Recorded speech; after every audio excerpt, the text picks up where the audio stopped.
Assalamualaikum warahmatullahi wabarakatuh. Kami dari kelompok 2 ingin memperkenalkan diri. Nama saya Sinta Meliani, nomor urut 33.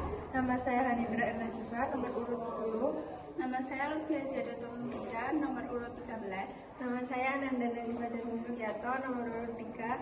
Nama saya Putri Ayu Oktaviani, nomor urut 23. Dan saya Taufik Irfan Fauza, nomor urut 35.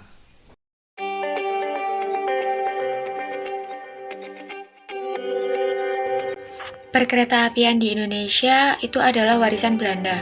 Sebagian bangunan yang ada di Stasiun Kutoarjo juga merupakan bangunan Belanda. Stasiun Kutoarjo dibangun pada tahun 1887 bersamaan dengan pembangunan jalur Cilacap sampai Jogja dan pembangunan ke arah Purworejo sejauh 12 km.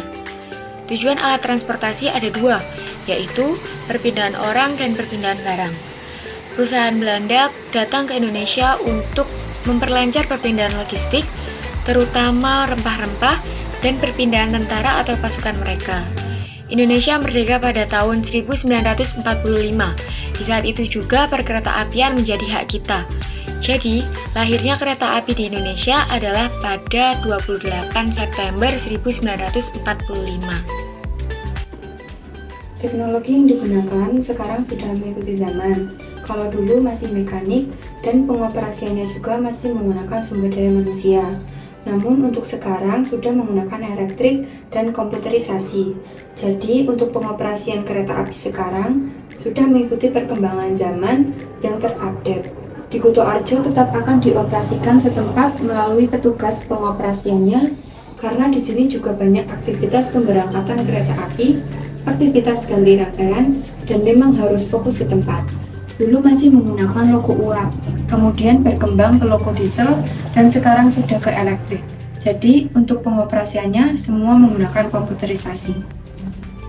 Seiring dengan berkembangnya zaman, kereta api Indonesia juga semakin berkembang.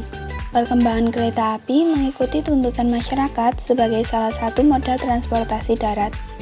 Seperti stasiun-stasiun lainnya, Stasiun Kutoarjo juga mengalami berbagai perkembangan. Awalnya, stasiun ini dibangun dengan satu jalur atau single track. Lalu, pada tahun 2004 hingga tahun 2008, pemerintah membangun jalur double track atau ganda Jogja Kutoarjo yang diresmikan oleh Bapak Presiden Susilo Bambang Yudhoyono di Kutoarjo pada tahun 2008. Kemudian, pada tahun 2015 hingga tahun 2019, pembangunan double track dilanjut sampai Cirebon dan sudah beroperasi penuh pada tahun 2019. Stasiun dan terminal merupakan salah satu pintu masuk akses keluar masuk masyarakat. Dengan adanya stasiun, perekonomian masyarakat akan tumbuh. Salah satunya adalah angkutan terusan, di mana di stasiun pasti akan muncul banyak tukang ojek, ojek online, dan pangkalan angkot. Selain angkutan terusan, terdapat dampak dalam perekonomian yang pertama yaitu usaha khusus UMKM, yaitu berada di warung-warung sebelah barat dengan sewa yang agak miring dibandingkan dengan korporat yang berada di tengah seperti CFC, Rotio, dan Alfa. Di luar juga masyarakat sebagian ada yang membuka parkir dan warung-warung. Kecamatan Kutoarjo juga dianggap lebih berkembang dibandingkan kecamatan lain di Kabupaten Purworejo, menunjukkan bahwa Stasiun Kutoarjo memberikan kontribusi besar terhadap popularitas dan perkembangan wilayah ini. Sarana dan prasarana di Stasiun Kutoarjo telah banyak berubah karena tuntutan masyarakat. Bangunan ini dikembangkan supaya pelayanannya lebih baik. Hanya yang tersisa bangunan induk yang mengarah ke jalur 1 dan overcapping jalur 1, 2, dan 3. Perubahan juga dilakukan terhadap warung dan toko di dalam Stasiun Kutoarjo. Sebelum dilakukan renovasi, banyak warung dan toko berada di dalam stasiun.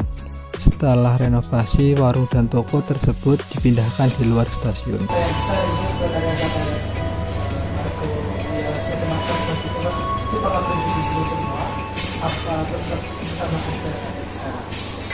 Jadi layanan di Kutoarjo itu terbagi dua yaitu ke antar kota atau intercity dan ke lokal Kamen. Jadi ada dua layanan yang kita lakukan. dan Intercity pun juga terdiri dari 3 kelas juga sih, ekonomi, bisnis dan eksekutif. Untuk stasiun Kutoarjo termasuk stasiun besar ya, maksudnya stasiun nomor 2 di daerah operasional Purwokerto. Jadi semua kereta berhenti kecuali Argo Dwi Pangga dan Argo Lawu. Stasiun Kutoarjo telah menyediakan berbagai fasilitas umum untuk meningkatkan kenyamanan dan kemudahan bagi penumpang. Fasilitas umum yang telah disediakan yaitu seperti toilet, ruang menyusui untuk ibu, dan musola yang bersih untuk beribadah umat muslim.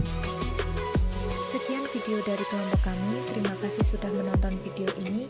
Bila ada salah kata, kami mohon maaf. Jadi kesimpulan dari video ini adalah Stasiun Kutoarjo telah mengalami perkembangan signifikan sejak awal didirikan pada tahun 1887.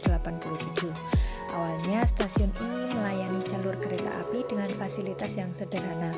Namun seiring waktu stasiun ini mengalami berbagai perbaikan dan pengembangan infrastruktur. Stasiun ini berdampak besar pada ekonomi lokal dengan mendukung UMKM dan layanan transportasi tambahan. Konektivitas yang ditingkatkan membantu perkembangan Kecamatan Kutoarjo. Semoga informasi yang kami bagikan bermanfaat untuk kalian semua. Sampai jumpa di lain waktu. Oke, testimoni dari kelompok 2 setelah melakukan observasi di Stasiun Kutoarjo, yaitu kita sangat senang mengetahui informasi tentang Stasiun Kutoarjo, mengetahui hal-hal baru di dalam dunia perkereta-apian, sarana dan prasarana di Stasiun Kutoarjo. Mungkin itu saja yang bisa kita sampaikan. Terima kasih dan sampai jumpa di video selanjutnya. Thank you.